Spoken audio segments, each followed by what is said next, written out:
이어서 자녀 무상교육을 하는 게 사실은 다 남의 일이고, 그렇죠. 뭐 블로그를 통해서 접하고, 유튜브를 통해서 접하고, 또 뭐 지인의 이야기들을 통해서 접하다 보니까 실제 사례에 대해서 잘 모르시는 분들도 많습니다. 네. 또 저희들이 또 떠나시는 분들에게 신신당부를 하거든요. 현지 도착하면 우리한테 좀 정보를 좀 많이 주세요. 리얼 스토리를 알려주세요. 그럼 저희들이 그걸 바탕으로 또 널리 홍보하겠습니다. 하지만 또 막상 가시면 연락이 잘 안 돼요. 바쁘시니까. 바쁘시니까. 그래서 저희들과 카카오톡이나 이런 건 연락이 얼마든지 쉽게 잘 되시는데요. 본인의 풀 스토리를 이렇게 전달해 주시기가 참 어렵습니다. 자, 학교 담당자 입장으로서 이런 케이스 있다. 그래서 실제 케이스를 한번 설명을 한번 해봐 주시죠. 일단은 뭐 다양한 케이스들이 있지만은 저희 학교에 오시는 분들 보면은 세 그룹으로 좀 나눠져 있는 것 같아요. 아예 어리신 분들과 아니면은 뭐 우리나라로 치면은 초등학교 5학년에서 중학교 1학년, 아니면 늦게 오시는 분들은 이제 고1, 2 때도 오시는 분들이 있는데, 자녀의 나이가. 그렇죠. 자녀분들의 나이가. 일단은 뭐 아이들이 고등학생 정도 때 오실 때 느끼시는 거는, 많이 걱정하시는 거는 얘가 대학을 갈 수가 있을까? 내신을 잘 받아도 대학을 갈 수 있을까라고 생각을 하시고, 이제 뭐 등급이 좋은 학교를 꼭 가야지만 이 아이가 대학교를 더 잘 갈 수 있을까? 이런 것들을 이제 많이 걱정을 하시는데, 그런 분들한테 항상 말씀드리는 거는, 우리나라처럼 대학교를 입학을 하실 때 고등학교 등급에 따라서 대학교에서 추가 가산점을 주는 게 아니다 보니까, 일단은 너무 등급이 좋은 고등학교를, 세컨더리를 가시는 것보다는 내신을 좀 잘 받을 수 있는, 그리고 많은 외국 학생들을 다뤄본 학교로 제가 이제 추천을 드리고 있고요. 그래야 이제 자녀분들이 잘 적응도 할 수도 있고, 거기서 내신을 잘 받아서 원하는 대학을 또 갈 수가 있기 때문에 그런 것들을 많이 조언을 해드리고 있고, 사실 아이들이 크면은 손이 갈 게 없잖아요. 알아서 이제 등하교 다 하는 거고. 그렇죠. 도시락만 싸주시면 되는 거기 때문에, 그렇죠. 그분들 같은 경우에는 사실 저희 학교를 다니실 때, 펜쇼를 다니실 때 그렇게 많이 스트레스를 받으시지 않는다. 왜냐면 이제 아이들도 공부를 해야 되고 부모님도 공부를 하시기 때문에 스케줄이 비슷하게 가시는 것 같고, 조금 스트레스를 이제 많이 받으시는 분들은 아이가 조금 이제 어린 거죠.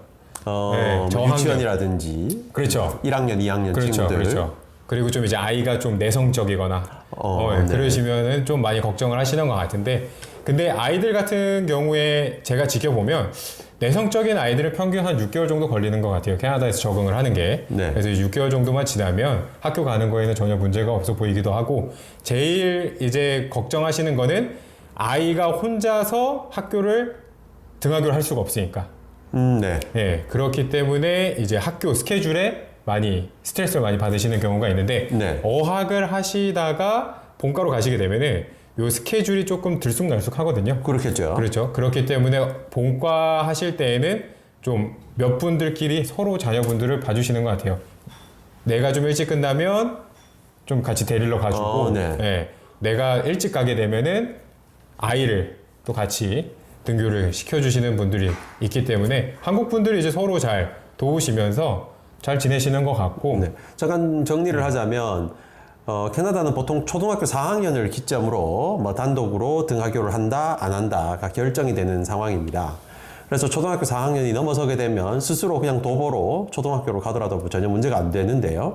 초등학교 4학년 미만의 친구들은 혼자서 학교를 갈 수가 없어요. 그러다 보니 대부분 부모님들이 이제 태워다 주거나 같이 걸어서 데려다 주게 되는 거죠.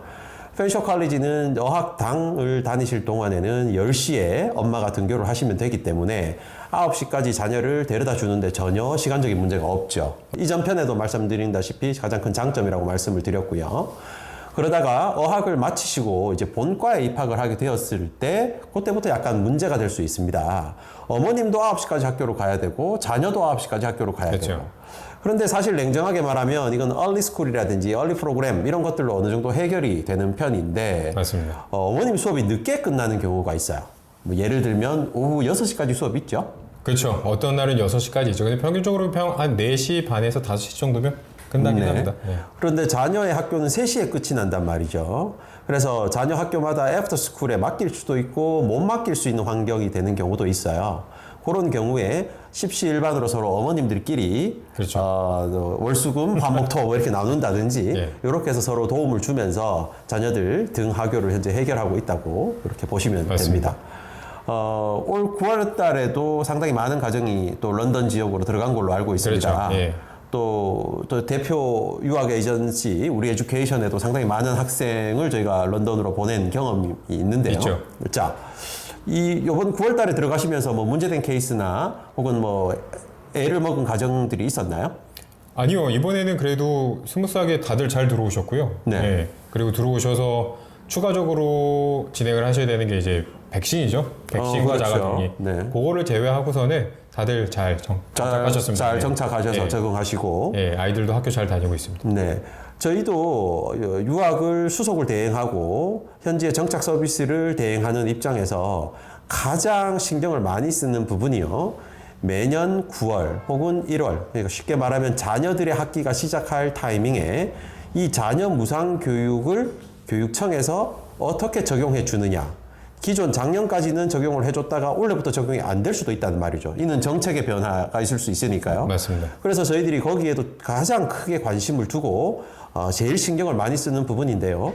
현재 캐나다의 자녀 무상교육 기준들은 제가 보기엔 근 한 5년, 6년 정도는 전혀 변화 없이 그대로 운영이 잘 되고 있습니다. 맞습니다. 그래서 뭐 자녀 무상교육이 뭐 토론토 맘카페나 밴쿠버 맘카페 들어가 보면 별의별 이야기들이 다 있거든요. 뭐 내년부터 안 된대요. 다음 학기부터 무상교육 안 받아준답니다. 뭐 이런 스토리들이 있는데 사실 그건 그냥 그들끼리의 카더라 통신이에요. 그죠. 교육청 담당자나 교육부 담당자는 어느 누구도 그런 말을 하지도 않고요. 그런 말을 내뱉지 않습니다. 그런데 이런 경우는 있다고 했어요. 저도 직접 들었고 A 학교가 올해는 국제학생을 받아들이다가 예. ESL 프로그램이 더 이상 운영하지 않고 이제 B 학교로 옮겨가게 된 거예요. 그래서 A 학교에는 자녀 무상교육 학생들을 받지 않고 네. B 학교에 받겠다라는 거였는데 네. 이를 이제 A 학교 교장 선생님이 말씀을 하신 거죠. 아, 내년부터 우리는 국제학생 받지 않는다. 예. 근데 이게 이제 와전이 되면서 뭐 무상교육이 된다, 안 된다, 뭐 이런 이야기들이 있는데요. 여러분 이제 안심하셔도 됩니다. 이미 근 10년에 가깝게 자녀 무상교육이 되고 안 되고 하는 기준들은 이미 증명이 다 되었고요. 현지에 가 계신 분들이 10년 가까이 무상교육을 받고 있기 때문에 이런 걱정은 전혀 하지 않으셔도 됩니다. 걱정하지 마십시오. 자, 오늘 이야기는 여기까지고요. 또 다음 이야기에서 만나 뵙도록 하겠습니다.